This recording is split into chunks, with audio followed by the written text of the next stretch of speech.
Information fueled, opinion driven. This is Nashville's Morning News with Dan Mandis. And so, my fellow Americans, we talk news. 8:06, Nashville's Morning News on Super Talk 99.7 WTN. Got a lot I want to do this hour. Jonthan Fahey is going to join us. Jonthan, I'm going to keep you on hold. I want to get your reaction to a few things. Now, Jonthan used to be a former federal prosecutor, so his input on a couple of these things is actually going to be really interesting, as it always is. But the former lieutenant governor for the state of California, guy's name is Abel Maldonado. And this is what he says about Kamala Harris. I want to talk about some quick issues about my state. Number one, crime. Crime is everywhere in California. My wife was robbed in California 2 years ago, and it really didn't matter. They don't care, because California has one of the worst governments in the country, and who's at the top? Kamala Harris, our border czar. She put forward Proposition 47, and now I'm hearing rumors that maybe she was for it and she wasn't against it. Proposition 47 was written by, the title and summary, by Kamala Harris, our Attorney General. And let me tell you what Proposition 47 did. It legalized theft in California. You can steal $950 in the great state of California and nothing will happen to you. And guess what?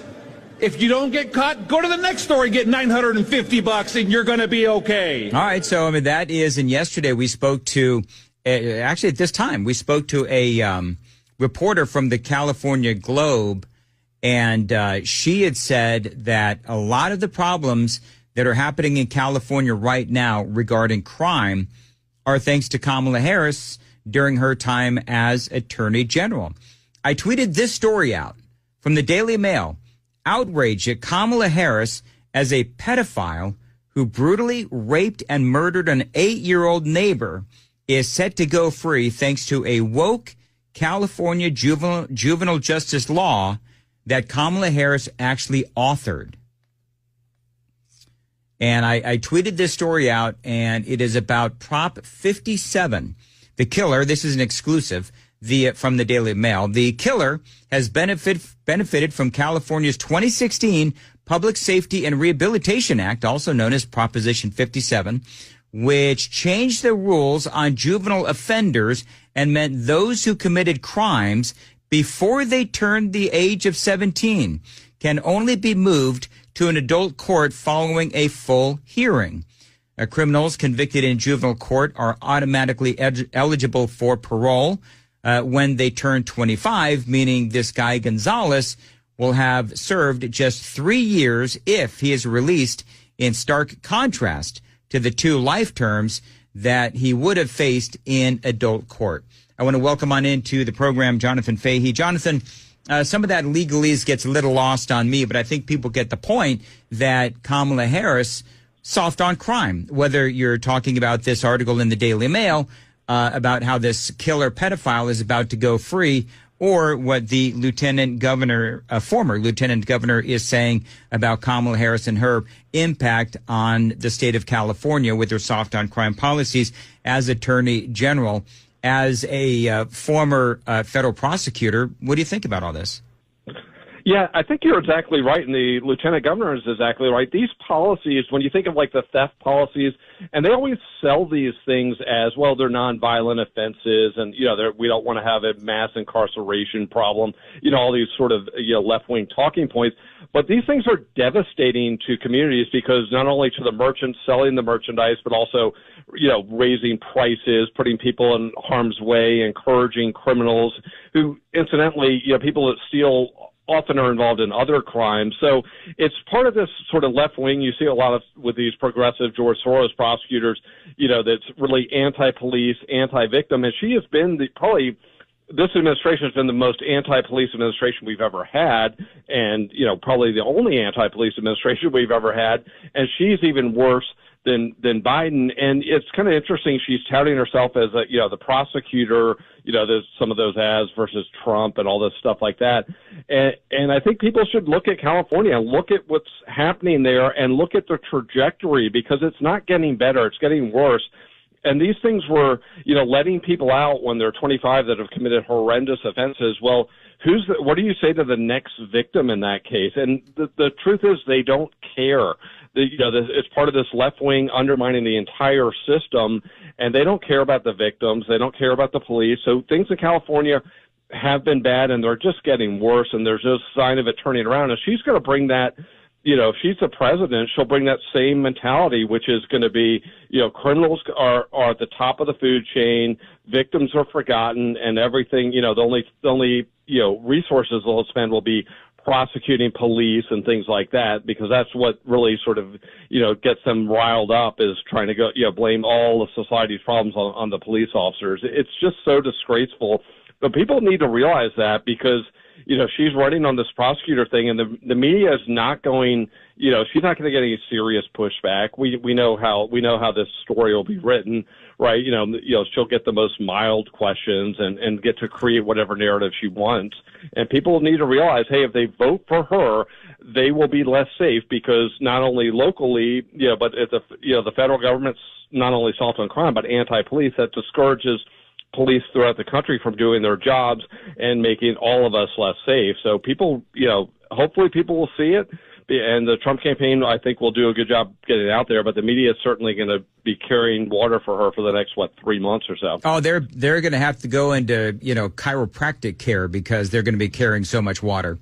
I want to play you. You used to also be, if I'm not mistaken, right, the director of ICE under Donald Trump for a little bit. I want to play this audio for you from Kamala Harris, and this is her new one of her new ads, where she is trying to make the claim that she is tougher on the border than Donald Trump. And you all helped us win in 2020, and we're going to do it again in 2024. So that wasn't the cut. That was actually Kamala Harris pretending to have a Southern accent, and a lot of people are laughing about that. Maybe I'll ask you about that in a second. But this is oh, doggone it. Here it is. This is Kamala Harris and her new border spot. On the border, the choice is simple. Kamala Harris supports increasing the number of Border Patrol agents. Donald Trump blocked a bill to increase the number of Border Patrol agents. Kamala Harris supports investing in new technology to block fentanyl from entering the country. Donald Trump blocked funding for technology to block fentanyl from entering the country. Kamala Harris supports spending more money to stop human traffickers. Donald Trump blocked money to stop human traffickers. Kamala Harris prosecuted transnational gang members and got them sentenced to prison. Trump is trying to avoid being sentenced to prison. There's two choices in this election: the one who will fix our broken immigration system, and the one who's trying to stop her. Jonthan Fahey, just incredibly insulting to the American people that Kamala Harris would actually expect folks to believe that she is tougher on the border than Donald Trump. Yeah, it's completely breathtaking. It's really funny, though, because it's like the fact that they have the audacity to put something like this out there really shamelessly. And, they're just trying to go after, I guess these voters in the middle that might not be as well informed. But a couple of points, just broadly, sort of the Democrat 101 is, as long as you say you're giving money to an issue, that counts as solving the issue. So, we'll put, hypothetically, we'll put more people on the border, we'll spend more money, we'll have drones up there. But you're not going to let the people on the border enforce the law, which is what this administration has done for 4 years. What difference does it make if we have more of them? Because more of people that aren't allowed to do their job doesn't help anyone. And we know what this administration has done. I mean, I'm sure you've covered it a lot when it happened, but remember when they falsely accused those Border Patrol agents of whipping migrants? They do everything they can to thwart any enforcement. And when you think about fentanyl, talked about fentanyl trafficking and things like that. Well, who do you think the drug cartels want to win? I mean, they have had probably the best 4 years in the history of drug cartels under President Biden. They know this administration will do nothing about it. And it's just so funny, but I don't think the American people will buy into that she's tough on it. But the real issue with, we always talk about the border and what's going on down there, but the Democratic policies under this administration, and there's no reason to think they will change, is once you arrive here, they will not deport you absent the most extraordinary circumstances. So you have to start off by being a convicted aggravating felon before they even put you in the pot of consideration for deportation. So until that changes, and they have no signs of saying that's going to change, we're going to have just as many people coming across, and they provide every benefit to illegal aliens that American citizens get, absent they sometimes get more, like in terms of phones. In New York, I think you get gift cards for being an illegal alien. So, it's so funny. They won't even use the term illegal alien. It's, I forgot, non-citizens or newcomers or whatever nonsense, whatever euphemistic nonsense they come up with. But, they'll freely disparage American citizens every single day for standing up or speaking out on this issue. MAGA Republicans call them racist, call them whatever, all xenophobic, all these, all the standard names. But yeah, it is amazing that they could actually put out an ad like that and not just feel like completely just like grossed out by themselves, because it's so dishonest. And the American people deserve so much better.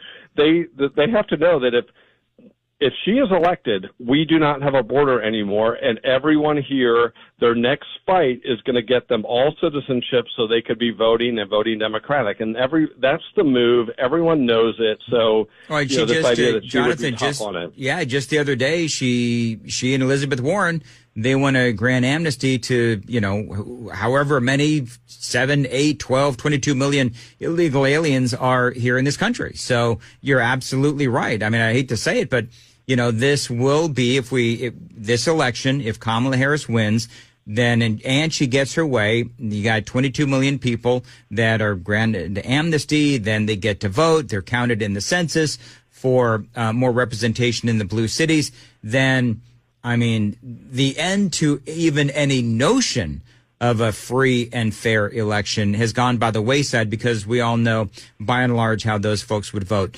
Donald Trump has actually, Ken Weaver has let me know that Donald Trump has dropped a very good, I guess, very good, some people calling it fire, ad on Truth Social. So, Ken, go ahead and drop that so Jonathan and I can both react to it. All right, here it is. It is a video that depicts Trump's plane flying to rallies and then Trump speaking at rallies involving thousands of spectators. And here it is. Runs about 55 seconds. 2024, it's our final battle. We're either going to have a country greater than ever before, or we're not going to have a country at all. And we're ready for it. Are we ready? We're ready. Damn, who knew? All the planes we flew, good things we've been through. Then I'll be standing right here talking to you about another path. I know we love to hit the road and laugh, but something told me that it wouldn't last. Had to switch up, look at things different, see the bigger picture. You must never forget this nation does not belong to them. This nation belongs to you. This is your home. This is your heritage. And our American liberty is your God-given right. How can we not talk about family when family's all that we got? Everything I went through, you were standing there by my side. And now you're going to be with me for the last one. All right, so, Jonathan, I'm going to tell you, that sounds good to me. He had last night on Laura Ingraham, I'm going to play this, then I'm going to give you the final word. Trump last night had, this is, I think, 42 seconds, where he is talking about basically the Republican Party, their platform is common sense. I say this about the Republican Party. It's a party now based on common sense, okay? We're conservative, I don't know. Conservative, we're everything. But we're based on common sense. We want borders, we want low taxes, we want good education, we want to be able to buy a house, we want the American dream for our children. I want the American dream. I want my children to say, man, this is great. You don't even hear about the American dream anymore. You heard about it 4 years ago, but you don't hear about it anymore. I want the American dream as a goal for our children. They want to do something. You don't hear that anymore with all of this nonsense going on. We are a party based on common sense. I mean, listen, you've got the official Trump commercial and then Trump last night on Laura Ingraham. Those are both great messages. Yeah, exactly. And it really is true. And if you look at issue by issue, will the American people be better off under Donald Trump versus Kamala Harris? It's not even close. You know, immigration, do we have an open border, a closed border? Do people want to be richer or poorer? Because we know we're poor under Joe Biden on average. Do we want to be safer or less safe? Do we want less national security or more national or stronger national security? But I think one of the things with that ad, it's kind of an interesting, and it's sort of shown how these parties have shifted over the years, but the Democrats are purely the elitist party. And, Donald Trump is talking for the working class America's middle class and people that are really struggling.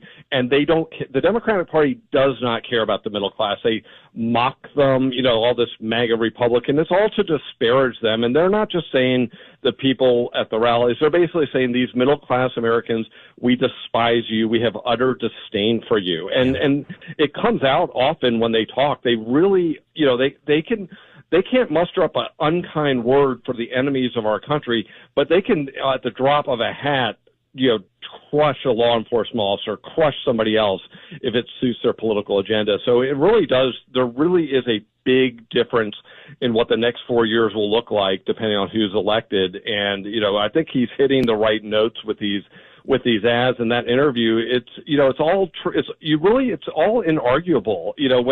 When the Democrats have to resort to lawfare, to lying, to misrepresenting their positions, it's like, okay, well, if you have to do that, maybe you're on the wrong side of things. When you talk in euphemisms rather than normal language that people can understand, you're not on the right side of things. And I hope people see that and the media isn't able to disguise this or hide it enough from the American people over the next 3 months, which they're quite good at. Look what they did for Joe Biden for 3.5 years. So, but I think if he stays on that message, it will resonate with so many people that really just feel like they're forgotten.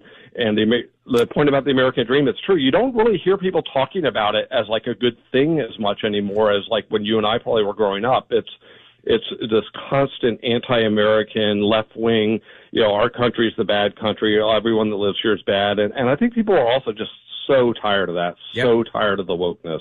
All right. And I hope it hopefully will resonate in November. Fingers crossed. Thank you, Jonthan Fahey. Always enjoy our conversations. Great analysis, spot on.